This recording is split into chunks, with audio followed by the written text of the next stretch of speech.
Good evening. My name is Fred Rutberg, and I am the publisher of Berkshire Eagle. And I'm proud to welcome you to this, the third in a series of 4 conversations Berkshire Eagle and the Berkshire Taconic Community Foundation have put together with the help and sponsorship of Berkshire Bank. Without the bank, this conversation series would not occur. This conversation series came from Berkshire Eagle request to the community back before the 2020 election. We asked people, we said to our readers that we expected that whoever won the election, the country would need healing. We asked people to write in what kind of suggestions they could make to heal the Berkshires. That led Peter Taylor, who's the president and CEO of Berkshire Taconic, whom you'll hear at the end of the evening, get in touch with me and suggest that we do something, put together a program. And we have a series of 4 talks, all centered around the concept of bridging divides. And tonight's talk is Bridging Divides, how modern media can both create and bridge divides. I am really pleased and proud to tell you that and introduce you to our 2 panelists tonight. First, we have Alec McGillis, who covers politics for ProPublica. Alex has previously reported for the New Republic, the Washington Post, and the Baltimore Sun. He won the 2016 Robin Toner Prize for Excellence in Political Reporting, the 2017 Polk Award for National Reporting, and the 2017 Elijah Parrish Lovejoy Award. His work has appeared everywhere: The New Yorker, Atlantic, New York Magazine, Harper's, New York Times magazines, just to name a few. Closer to home, Alec was born and raised in Pittsfield, Massachusetts. He's a member of the famous PHS class of '92. He now resides in Baltimore and is the author of the book, The Cynic, a 2014 biography of Senator Mitch McConnell. His most recent book, though, is Fulfillment. And I have a copy right here to show you. It just came out a couple of weeks ago, and it's the title is Fulfillment: Winning and Losing in One-Click America. And he investigates Amazon's impact on wealth and poverty in towns and cities across the United States. It has been named a New York Times Book Review Editor's Choice Award and called, quote, grounded and expansive examination of the American economic divide by the Los Angeles Times. And I am just so pleased that Alec to be part of it. He's obviously, his dad was a former executive editor of this paper, and he's been part of the Berkshire Eagle family since he was born. And it's a great pleasure to introduce and welcome Alec McGillis to talk tonight. And joining Alec in this talk is someone who, Charles M. Sennett, who is the founder of the Ground Truth Project site. Charlie was the founder, chief executive officer, is the founder, chief executive officer, and editor of the Ground Truth Project.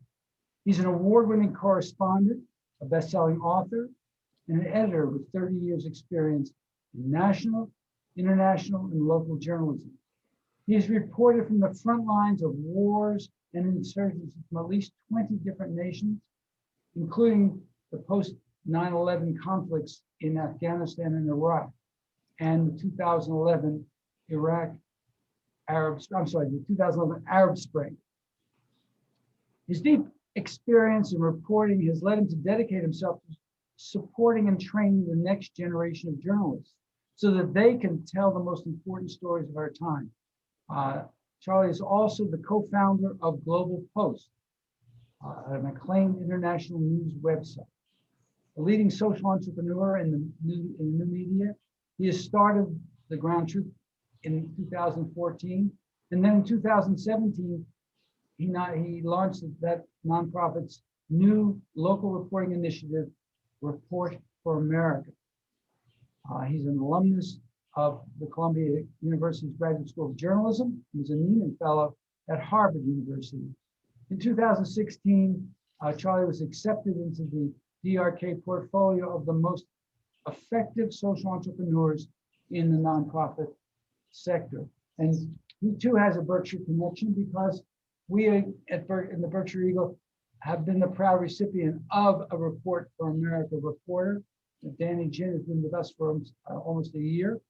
And Report for America has been kind enough not only to extend his term with us for yet another year, but they've awarded us a second Report for America reporter who just is about to be hired, so I can't mention her name until it's all sealed, signed, sealed, delivered. But she will be a data trends reporter, and that's a beat that was unknown to people like me when we were growing up.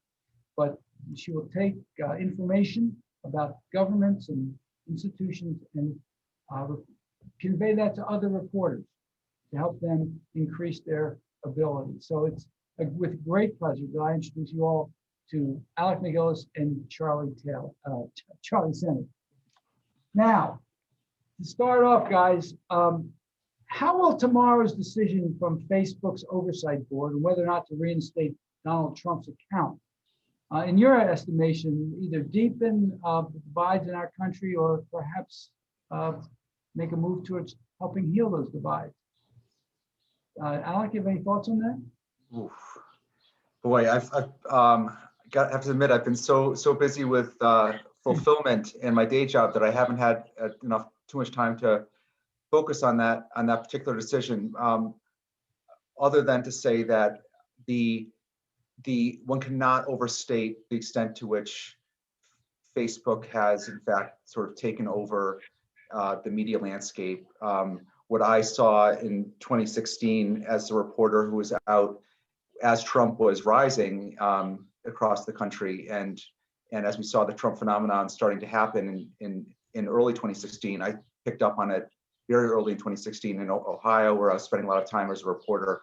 And what you saw there was just how many people far from the coast, far from the what we think of as sort of the digital media capitals, had come to rely on Facebook for so much of their news, everything, their entire picture of the world coming from Facebook as other forms of media kind of collapsed around them. And so I would be going door to door talking to people in these small, cities of Southwest Ohio, outside Dayton, Miamisburg, Ohio, other communities like that, speaking to a heavy construction worker, a woman who did heavy construction machinery work, and who you start talking to her, a very likable, intelligent person. You start talking with her about what she cared about and the issues she cared about. She was an Obama voter, and she would quickly just go into this rabbit hole, this tunnel that was all this miasma of stuff she had gotten from Facebook, which was really her only source of information. All this Benghazi stuff, this Hillary email stuff that she had found in her sincere attempts to find information, she had gone down these rabbit holes, and because there was nothing else that she was getting, it was all Facebook, and I saw that again and again and again, and it was so much a part of the story of his rise. And so it's possible that now we're at the point where he's irrelevant enough that this is somewhat of a kind of a horse out the barn door kind of question, but I would just say in general that Trump and Facebook is the story of his having been visited upon us is so completely inextricably linked with the story of that company and the way that it filled the void that had been created by the collapse of traditional news. Charlie, what well, first of all, I guess I'm really glad you asked Alec this question first, because it gave me a little bit of time to think about it. Good evening, everybody. It's such a pleasure to be here. Fred, thanks for convening this really, truly important conversation. I'll dive right in on this one, which is the fact that we're all sort of on the edge of our seat about this decision, I think really reveals that Facebook has too much power. To be able to make a decision about whether or not a former president of the United States will have access to a platform that wields that much of an audience puts them in a position that I'm not sure anyone should really have. That said, I would also hasten to add that Facebook's power is clumsy and it's proven to very often be toxic. But I've also seen it be a force for good. I was in Tahrir Square in Egypt, and I watched young people convene for those of you who remember, the Arab Spring was called the Facebook Revolution at one point. And we watched the power of that platform to pull people together to express themselves against a police state under Hosni Mubarak in Egypt and rise up against that police state and topple Hosni Mubarak. That was an amazing moment of history that I think was a glimpse of the good that can come out of a platform that powerful. I think cut to our own uprising here in the United States at the Capitol on January 6th, and you saw sort of the horrifying image of the negative impact that I think social media has had on dividing our country, and how a very cynical use of that media by the former president to really use it to circumvent the filters of the press and of journalists, to take a message that was divisive and didn't reflect our values, but be able to bring that straight to the American people unfiltered, and it caused damage. So I look at this as a very complex decision. I also think Facebook has a chance, a responsibility, I might add, to be part of repairing the ravages they've left behind of local news. You know, one of the big problems with the crisis in local news, which I know we're going to talk about, is the business model has fallen apart.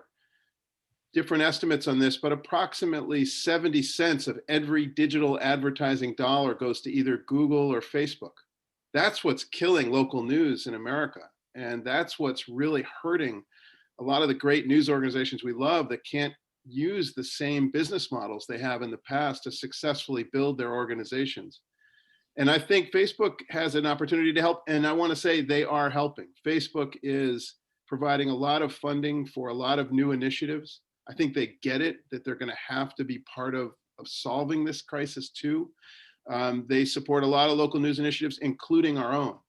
So we make sure they are never the majority of our funding or our largest funder. We don't cover technology because we don't want to be seen as in a conflict position. But look, Facebook is a force to reckon with, and we have to, as journalists, just continue to recognize both the power for good and the power for ill, and make sure we hold them accountable. Well, if Facebook is as powerful as both of you say it is, and we all kind of know it, and certainly I personally feel the pain of what Facebook and Google have done to the world of advertising, even though I got into it after all the damage had already been done, but we keep hearing about it every day. How can they then have the power to should they be allowed to deplatform somebody? On one hand, you say Trump used this to get directly to the public. Is it the public square? Is it the new town square? And what kind of regulations, if any, should be on the new town square? Either of you? I would follow on what Charlie said about how it's simply not right to have this much power in one hand, and that this is why this coming debate in Washington about the power of these companies is so important. We are embarking right now in a really remarkable moment in Washington, where there are going to be serious efforts brought both by Congress and by the various agencies to reckon with this dominance, this power, and the size of these companies. And one of the possible solutions, there are different ways of going about it. One would be to somehow break them up. The one counter to the break them up approach is that simply wouldn't work. That we've gotten to the point where they permeate in such a way that it's somehow not workable to break them up. That Facebook's role as a social media fact, reality in Americans' lives, is that somehow you couldn't just disassemble it. And so then at that point, one starts to think about the other possibility is to go the route of what's called, essentially the common carrier route, where we come to accept these giants as facts of our life that need heavy regulation, where it becomes essentially like the railroads or other sort of utilities essentially that we rely on that are going to be big by nature of their type, but because we're allowing them to be so big, they're going to have just an incredible amount of regulation to the point where we're almost treating them as quasi-public things. And that's another possibility. But this is all now this is one of the most important debates we've had in a long time in Washington. It's about to launch on various fronts, and the stakes are so big. And it also includes not just this sort of media aspect of things, the Google and Facebooks, but also includes the Amazons, where you have the same issues with platforms that have become so big and powerful, but you're not really sure how you'd even go about breaking them up. Yeah, well, I think that Facebook is a natural monopoly, and that's what Alec is talking about. That when he compares it to a railroad or the telephone company back when you and I were growing up, when there was just one telephone company. I mean, it could be a natural monopoly because the public uses it so widely.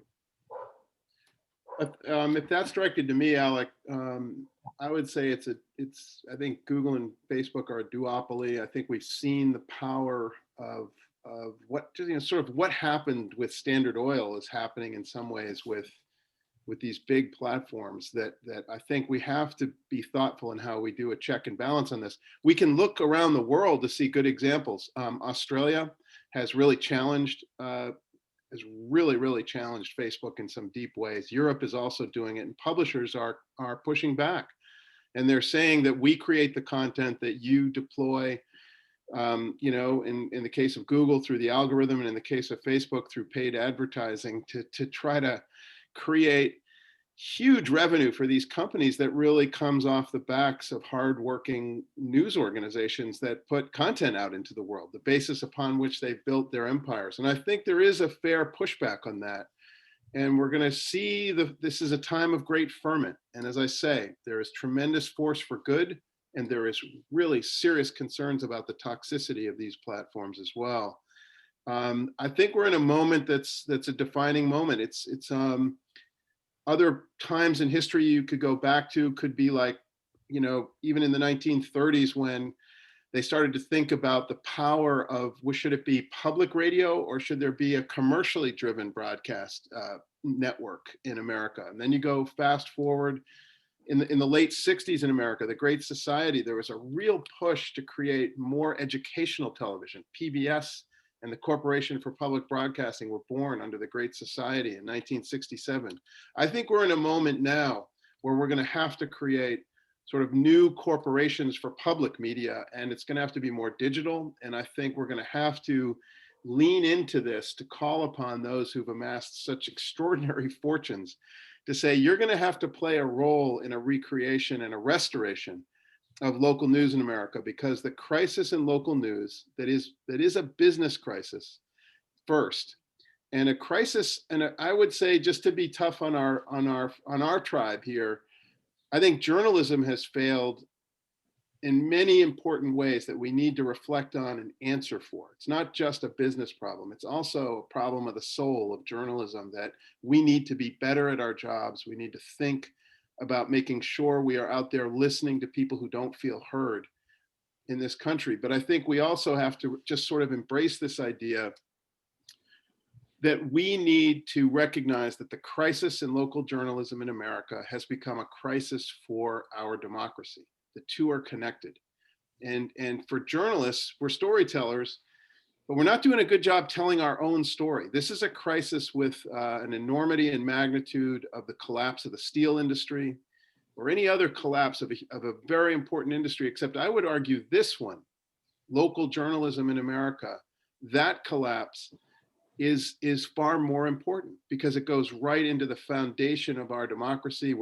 It's built upon a free press. And when that foundation begins to erode, then truth begins to erode. And we see very clearly now after January 6th and the attack on the Capitol, that this has really become, faster than I ever thought it would happen, a true battle for our democracy. And I think local news is right in the center of the debate, and the place where we need to begin to restore our democracy through the service of local news, which, Fred, I really mean this, like, hats off to you, to the Berkshire Eagle.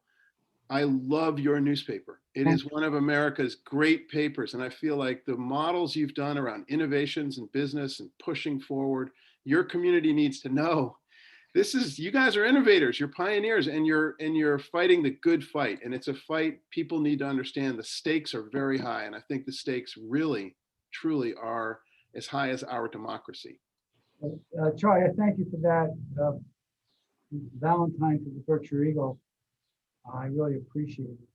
And oh, by the way, I'm not the best host, I guess. I forgot to tell people, if you have questions, at the bottom of there's some icons at the bottom of your screen, at the top, depending on what carrier you're using. There's a Q&A. You can put your questions in the Q&A. There are a bunch of questions that come through in the chat. That's okay too, but it'll be better if they come through in the Q&A. But Alec, Charlie says that our democracy is being threatened because of the challenges to local news. What is local news? What is our responsibility here? I mean, I just read something this afternoon that floored me, and that was a survey, a recent survey from Reuters, Ipsos. It said that 60% of Republican voters believe that the election was stolen because of widespread fraud. Yet there's not one bit of credible evidence of that. I mean, how do we tell? Are we not telling the right story? Are we not speaking the right language? Do we require new language? I mean, this is something for you guys. You have a thought, Alex? I have a lot of thoughts on this. I would just say though that I don't believe that local news is responsible for that kind of misinformation and that kind of the allowance of that kind of a lie to flourish. I believe that it's the absence of local news that has turned people instead not just to Facebook but to national, highly polarized national kind of outlets that has created that kind of a completely false, ridiculous notion. It's the fact that people are not even reading you at all and have no connection with you at all. And I think that's less likely in a place like Berkshire's, where you still have a now revitalized local newspaper and a somewhat healthier local media market. But it's the places where there's no connection at all, to where there's just nobody even knows anything about the local paper. Like, it's simply not visible. It's not on anyone's step. It's not barely anyone's logging into it. It's not that they're getting somehow a misimpression of what happened in the election from their local paper. It's that they're just completely cut off from it. And so that's what then brings you to the in that void, they turn somehow gravitated to this a world that's on a separate plane in a sense.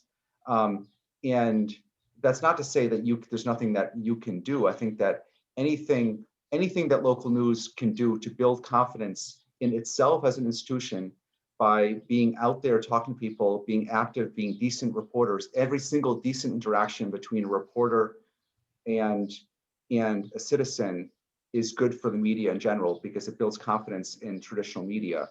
So that you can do, and that counts for so much. What I found so often when I was out there is people who you'd approach them as a reporter, and it'd be as if you're approaching them as a space alien. Like, they have no concept of any kind of, the notion of a newspaper reporter is completely utterly foreign. They're gone from where they are. They have no experience of it. They don't see anyone anymore at the school board. They don't see anyone at the court. They don't see anyone at City Hall. So their only notion of the media is that fancy guy who is some bloviator on on TV, who maybe in election season he comes to town and it's a big deal. The bloviator's there and it's a nice suit with fancy glasses, but that's their only experience of it. It's a sort of celebrity notion of the media. They have no other experience of it. So to the extent that your reporters are out actually being very active in town, really talking to people, very present, even if it has nothing to do with the election, that in itself is rebuilding the faith and the trust somewhat. Could I jump in on that, Yeah, Fred? please Just do, for a Doug. second? I really agree with you, Alec. I think this idea that the journalists, local reporters who are out in the communities are the ambassadors of the importance of local journalism to our democracy. And, there's a great question in the chat here from Suzette Masters about sort of what is it about journalism, local journalism, that can insulate communities from toxic polarization? I'd love to try to answer that question in relation to what Alec was just saying. So look, here's what we know. Here's what we know happens when news organizations die, when news deserts develop, as we call them, across the country. We know now that there are 2,000 communities in America where they no longer have a local news organization. So imagine the Berkshires without the Berkshire Eagle. Like that is not a pretty thought. That's a thought where the shared stories of accountability, the watchdog role, but also the stories of heroes and interesting local stories, the stories that bind the community together. When they go, people don't have that binding agent anymore. And where do they go? They go to national media, they go to cable television, and they end up on maybe MSNBC or maybe Fox or somewhere in between, but they end up in an environment that pulls us apart. So we know 3 things happen. There's good data on this. 3 things happen in a news desert. 1, voter participation decreases steadily and then dramatically. 2, polarization increases precipitously. It rockets in an environment where there's no local information that people can trust. And I think the third and maybe the most interesting, or the one that surprised me the most, was bond ratings drop in communities that don't have a local news organization, because banks are smart enough to not put an investment into a place where no one's watching the store. So the health of a community has a direct relationship to the health of its local news organization. And we need to get out there and tell this story much better than we have as journalists if we're going to convince people. So we are now in the business of inspiring a new generation. This is what I do now, right? So Report for America, if I can, I just want to tell you what that program is. We have 300 reporters in 200 newsrooms across the country. And we really work with newspapers we trust, newspapers, digital news organizations, public radio stations, places that have a public service mission, like the Berkshire Eagle. We're really proud to support them. And what that support means is we say to the editor and publisher, we say, convince us that there's a part of your community that you feel you could cover better and that you want to cover better. When you present that to us, and then show us that you have a good mentoring and editing network that will support this emerging journalist, so we can bring a new journalist along and help really fuel the pipeline for growth of a new generation called to the service of local journalism. When you get that, we then go to the reporters and we get flooded with applications. Our program has become now like statistically, it's about where Princeton is in terms of admissions. 2,000 applications for 120 slots. And I just came off the call where we were welcoming the new corps members who we've just brought in. And they are just so talented, so excited to be on a journey and an adventure to go serve a local community. About 2/3 of them are not from the communities they'll serve. So we're also giving people in our country a chance to see other corners of the country and meet other people and connect. About 1/3 are from their local communities, and we're proud of that too. We love that they're there, they're from there, and they're going to serve their community. We pay half the salary, we put the newsroom on the hook for the other half, but we help them raise that money by giving them some ideas around how to do community fundraising, et cetera. So this is really a service organization. This is Teach for America or the Peace Corps, but for journalism. This is saying we need to create a new core that will go out and really think about journalism as public service. So I'm not trying to pitch Report for America, but I think it's an important part of the solution for this crisis we're talking about in local news. Well, I'll pitch for Report for America. We give some money to the Berkshire Eagle because we need to raise some. I got a question here that follows up on where you guys were just talking, because you said that when I asked about the threat to democracy, you said it's more of a national thing, not a problem for local news. But a friend of mine writes in that, how do you view the incursion of companies like Sinclair into local news venues as an equivalent or an analogous threat to honest local and truthful news? And that's real here because we have a Sinclair station, a local news TV station that was bought by Sinclair. And when they did that business where they all had to parrot, read, it was like reading from Chairman Mao's book. They did it in our neighborhood as well. Do you have any thoughts about that? I do. Sinclair is actually, this hits close to home for me. Sinclair is based right here in Baltimore. It's based in the suburbs of Baltimore. It's actually sort of sadly and tellingly, it's occasionally the only Fortune 500 company left in Baltimore. Sometimes it's in, sometimes it's out, is Sinclair News and Sinclair Broadcast. And for those who are not aware, it's this large network of local TV stations owned by this very, very conservative company that has many of its reporters are straight news reporters and are doing their best with this very difficult ownership, but they're constantly being forced to tilt things a certain way or to put actual sort of must-run segments into the news, often real kind of wackadoodle stuff, very stuff that makes almost Fox News seem pretty mild by comparison. And they pop up in my book as well because they own a station in Seattle, and they ran an extraordinary hour-long documentary in Seattle on their station there about the homelessness crisis in Seattle that was very powerful in a propagandistic sort of way. It was an incredibly arresting kind of show that would not have appeared on a traditional kind of station, and it had a huge kind of toxic effect in town there. So yes, we should be careful not to idealize all local news. We should also be careful to think about TV news as I think so often these discussions about local news overlook TV news in general. TV news is still the form of local news that so many consumers still do get in some form, more than the print product. And I think there's a tendency, I think, for a lot of us print guys to kind of look down on it, to sort of mock it for its fixation on crime in cities and whatnot. It leads kind of coverage, but in a lot of places it is still. I've noticed this as a reporter, that when I'm looking for information in a given place, so often I actually end up being able to rely only actually on a very, very thin report from the local TV reporter that's been put up online alongside whatever clip. And so in a lot of places, they're kind of what we're left with. And so, I do hope, and the same goes for radio too.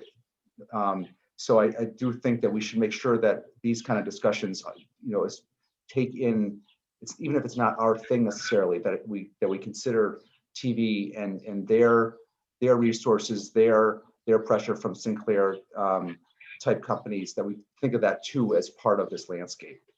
Some of the other places to really think about, Alec, just to build on what you're saying, completely agree with the assessment, but I would say there's Sinclair Media, which has obvious, really conservative political leanings. Then there's Alden, which is a whole other sort of beast, but equally destructive.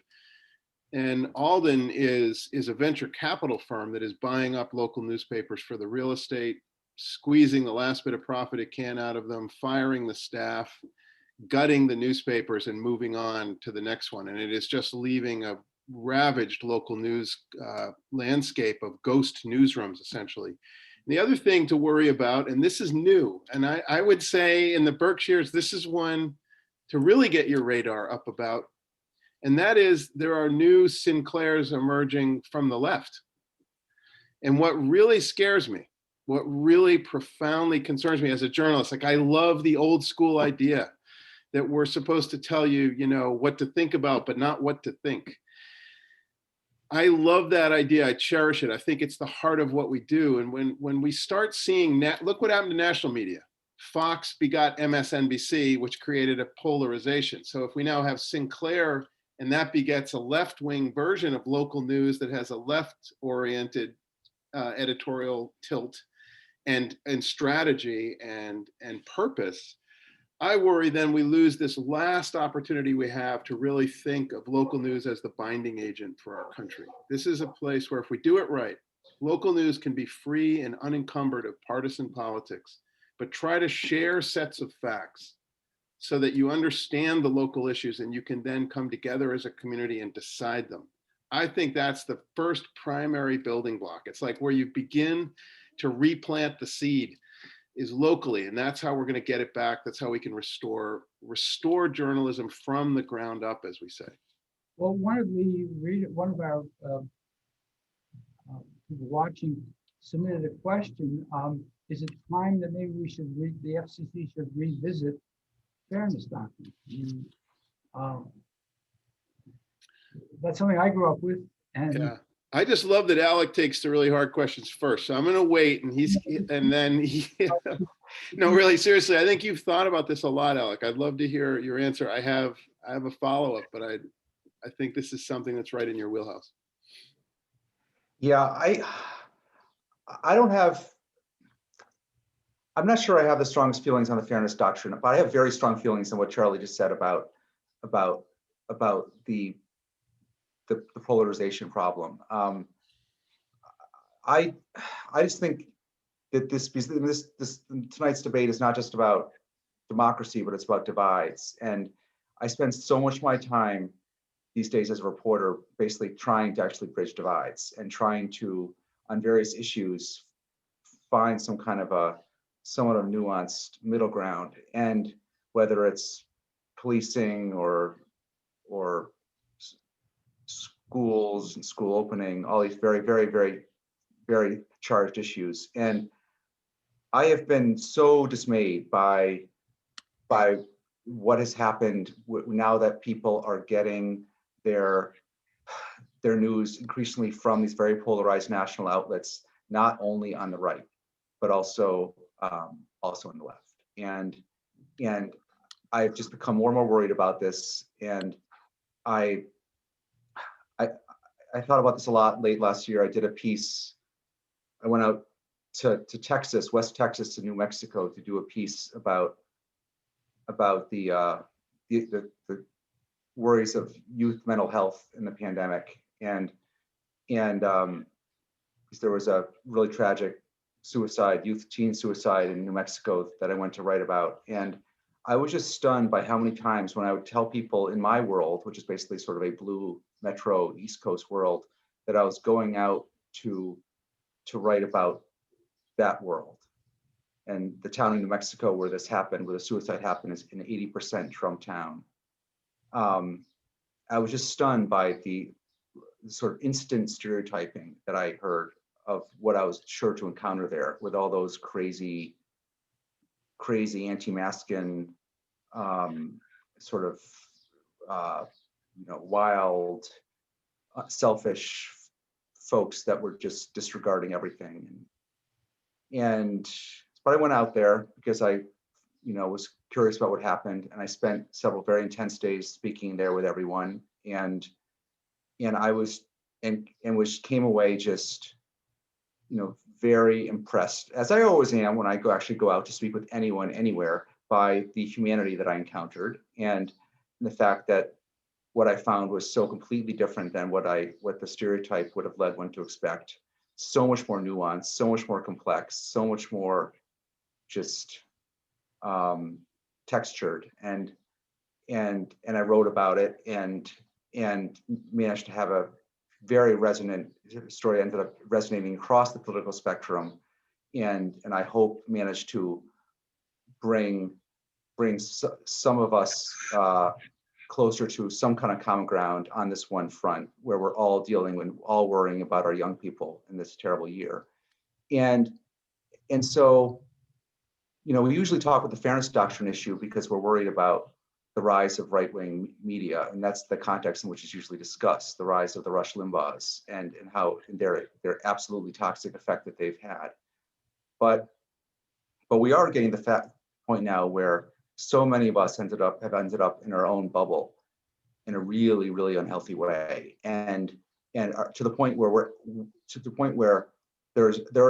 as we're seeing now with COVID, there are actual epistemological issues on the left, and as far as that issue goes, as far as the understanding of risk and whatnot, and I really hope that people can be aware of that and be constantly thinking about how much they themselves have perhaps fallen prey to that without intending to, but just because of the sort of media bubble in which they've chosen to sort of floated into, and just be constantly checking themselves against those stereotypes.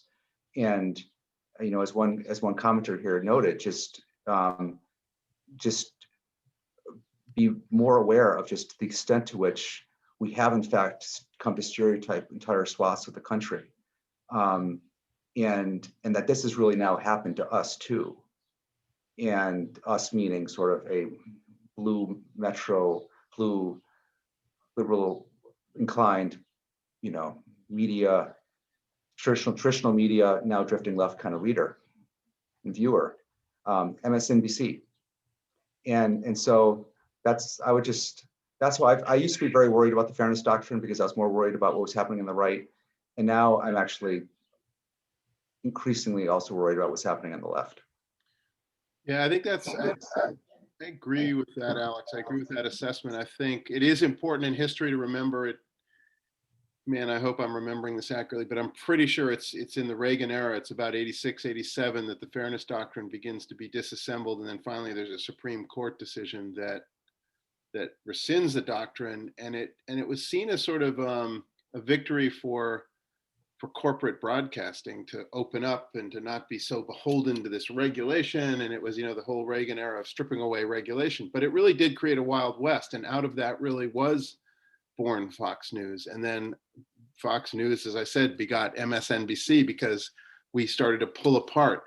And the algorithms of Facebook and Google have been like a toxic dumpster fire where you take information, the algorithms of both of those platforms are fueled by disagreement. And so when forces are disagreeing, it rises in the rankings, and then there's more and more traffic on that. And this is, I think, one of the greatest challenges of our time is how are we going to disentangle this? And it's so above my pay grade. I honestly don't know. I really don't know. But I really know in my heart that in local news, there's a place to start. It's sort of like that is where you can try to till the soil, get back to doing the good work, and try to think about change from a very, very local level. It's the only way I can think to do it. So I want to, if it's okay with you, Fred, I wanted to go meta a little bit about some of the global work I've done and some of the same issues we're seeing around the world, because you have an amazing readership in the Berkshires that I think is thinking globally and locally. And everything Alec was just talking about is really happening globally. The divides are really deepening globally on these same lines. Brazil, India, the Philippines, these are places where they have strong national media that's polarized and a collapsing local media market. And as we know in our own country, when the local media landscape becomes ravaged, democracy is withered, and the idea of communities coming together is withered. And that is happening, and you really have a powerful example of this in India right now. Modi has such momentum with this Hindu nationalist party and with a lot of the big media companies that are politically aligned with him. They're very powerful and they have huge reach, enormous audience reach in India. But the smaller local news organizations are really becoming news deserts, serving other districts, other regions of India. And as a result, there's no trusted local information. So when a global pandemic hits, there's so much bad information that's out there. So into the void of local news comes a real toxicity and toxic information, not just misinformation, but often disinformation. And that is starting to really fuel this just tragic intensity of the pandemic surging in India. And I think it happened in a smaller way, but with huge ramifications in our own country. We saw what happens when people don't have those trusted local news sources where they, as you started the conversation, like they don't know a reporter. They don't walk into the supermarket and see someone who they know as their local reporter, who's a good guy or a great woman in the community who's gonna be someone who they trust and who they know will provide good information. That collapse is a global phenomena, and it's creating a global recession in democracy.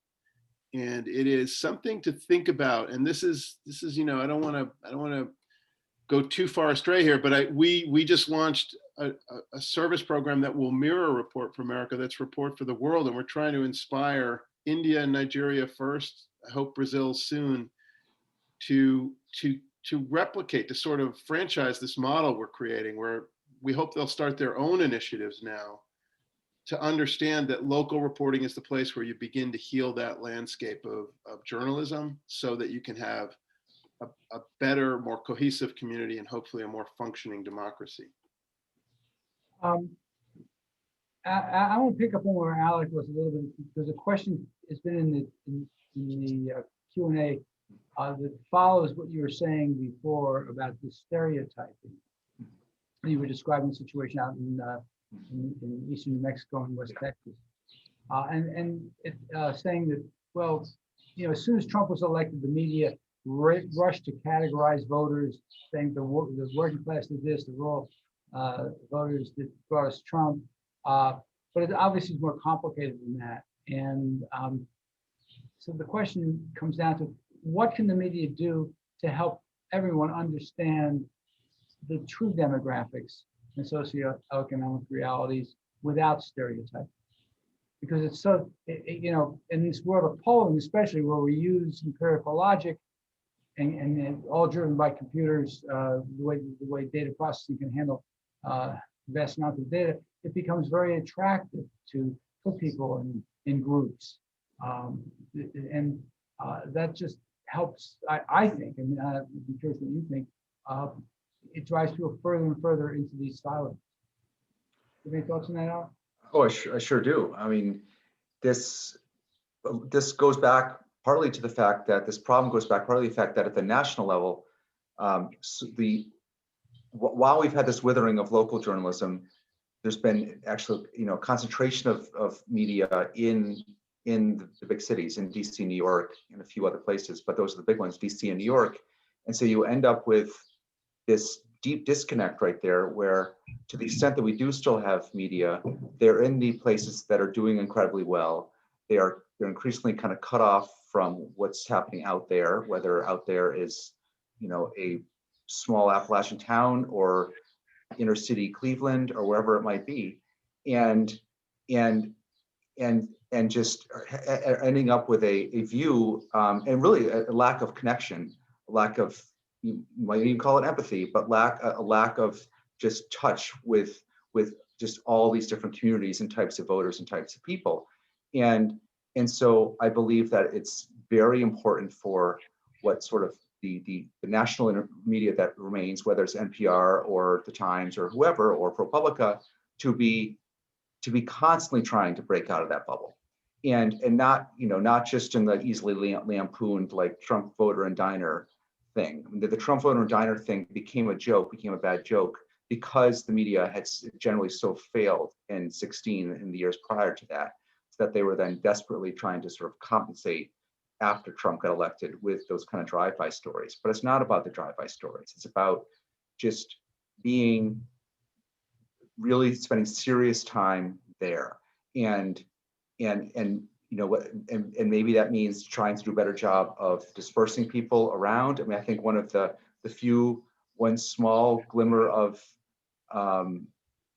upside to this horrible year has been that in some cases, I think it's actually made it more possible for some reporters to remain out there in some form and be not have to be in the headquarters town, and maybe you'll see some of that dispersal remain. I've been so heartened to see ProPublica now setting up bureaus around the country, hiring more people that are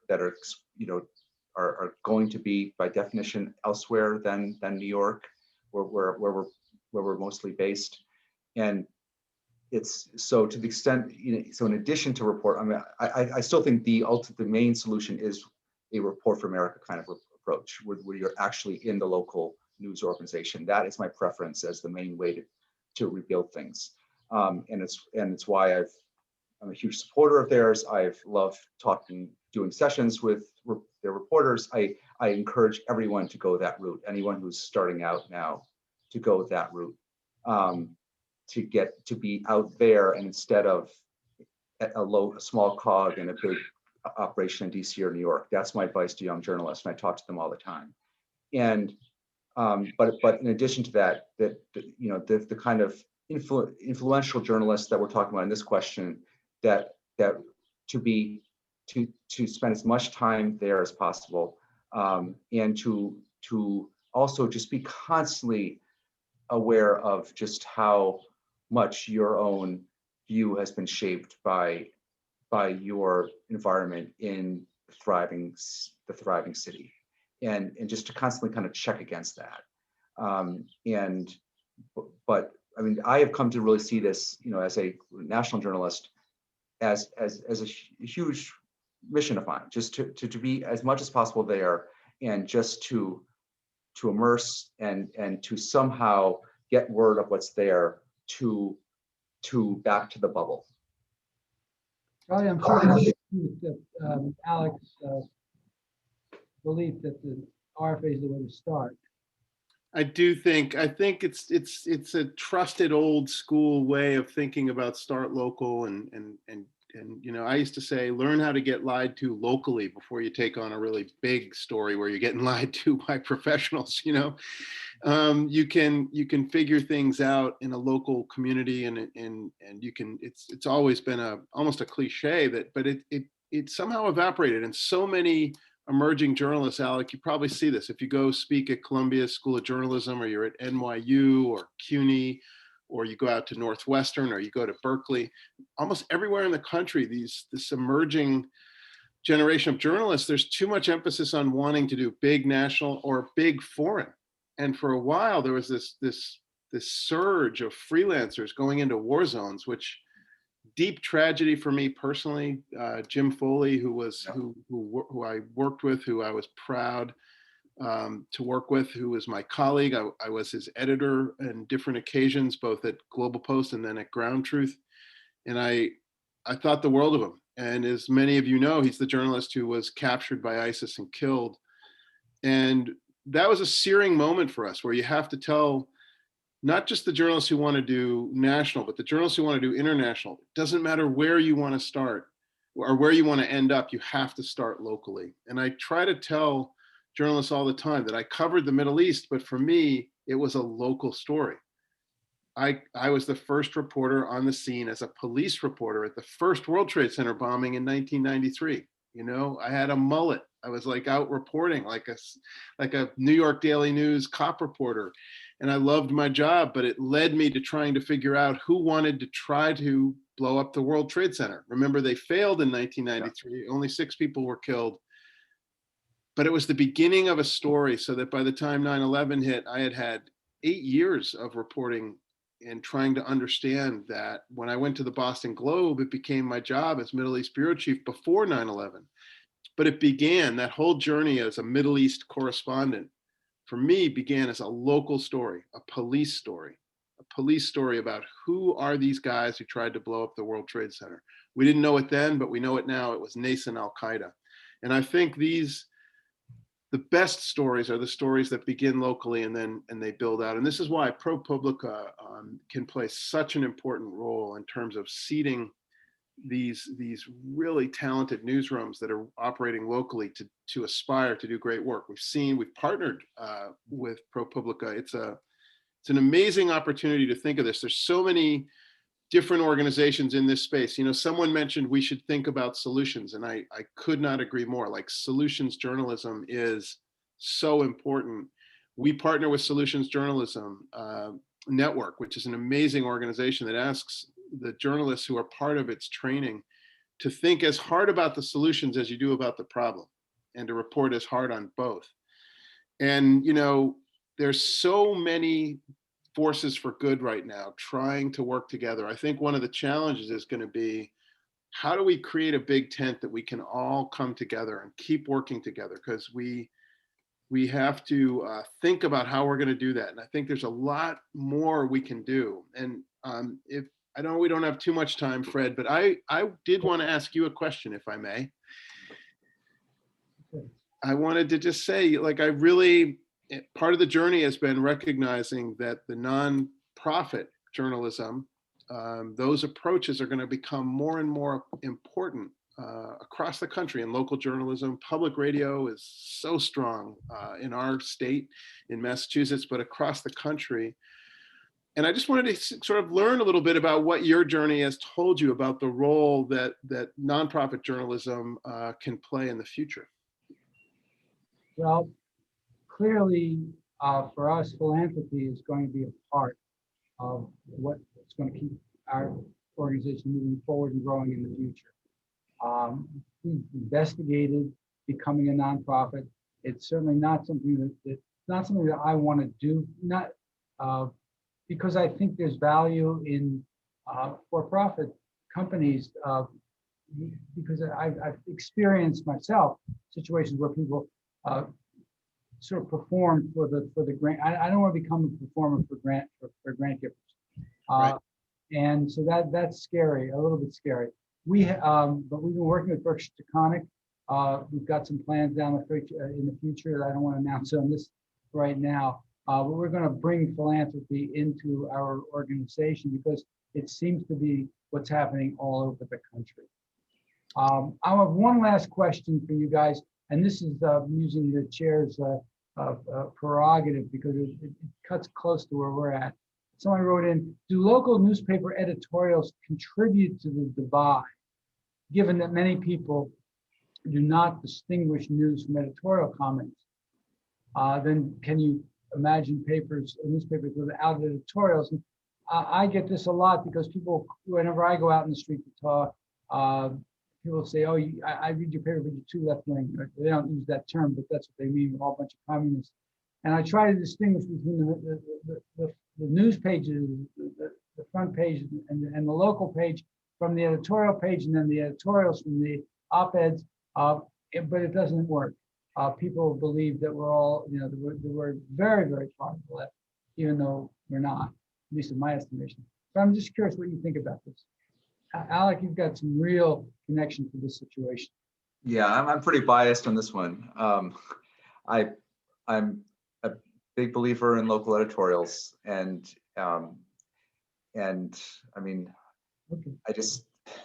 I think they're such an important, a well-done local editorial that is speaking to a really important local state issue that's been reported, that's well written, that helps people readers think about how to think about something that they're kind of worried about but haven't thought about too much. I think it's such an important element of the package, and something. I mean, I know, and this is not just from my bias from having my father be the editorial page editor for years at the Eagle. It's also here at the Baltimore Sun. There was a whole stretch in recent years where under a certain editorial page editor, editorials that were so well done that I found that I was often learning more from them even than I was from the news pages, and because they'd really taken the time and thought about it hard and pulled it all together with a little bit of voice, a little bit of edge. And so I believe that the best way to deal with people worrying about bias, so people feeling like that it's just all the media or the liberal media, whatever, is that for them to meet that reporter who's come to their door because they're dealing with some issue, whether it's say the bridge that's been, it's down to one lane outside their house and there's horrible traffic, and when is that damn bridge going to get fixed? And Judy comes to your house and asks serious questions about it and writes a serious article about it. That does so much right there to deal with worries about the damn liberal media, because you actually saw the media in the flesh and they did their job. Well said. I think it's time for Peter Taylor to wrap this up. Charlie, I would thank you. I don't mean to cut you off, but No, that was a beautiful note to think about. Local opinion writers have such a role to play, and I really admire your hybrid model, Fred, where you're thinking about philanthropy, you're keeping the revenue streams open, and one of the dangers of nonprofit is you can't have an opinion page, and I think that's a weakness of the model. So I think we're going to have to be creative. I love the way you're doing it. The key, I think, is for people to recognize the incredible value of a local newspaper of the caliber of the Berkshire Eagle. It is a treasure, and really, I applaud you and I admire the leadership you're bringing to it. very, very kind. Thank you so much. Peter. Thank you, Fred and Alec and Charlie, for such a lively and provocative conversation that just underscored the critical importance of local journalism for an informed citizenry and strong communities and a vibrant democracy. It's just a great conversation. So thank you very much. Our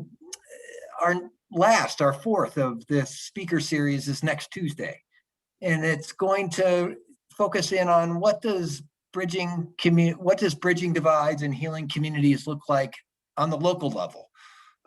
It's going to feature 4 panelists who will bring stories and experiences of what it takes to bring residents together to build community and trust in relationships through arts and the creative process, and also creating conditions for difficult conversations to occur on critical community issues. It's going to be moderated by Suzette Masters, who is a national expert on civic engagement and immigration, and also a board member of Berkshire Taconic Community Foundation. So it promises to be a conversation just like we had tonight on important issues with informed speakers. I hope you can attend. I want to conclude tonight by thanking our partners at the Berkshire Eagle, for Fred Rutberg, and our partner at Berkshire Bank and Lori Kiley, for making this speaker series possible. And I want to thank everybody for joining us tonight. Good evening, and look forward to seeing you next week for our final part of this series. Good night. Thank you, Charlie. Good night. Good night. Right.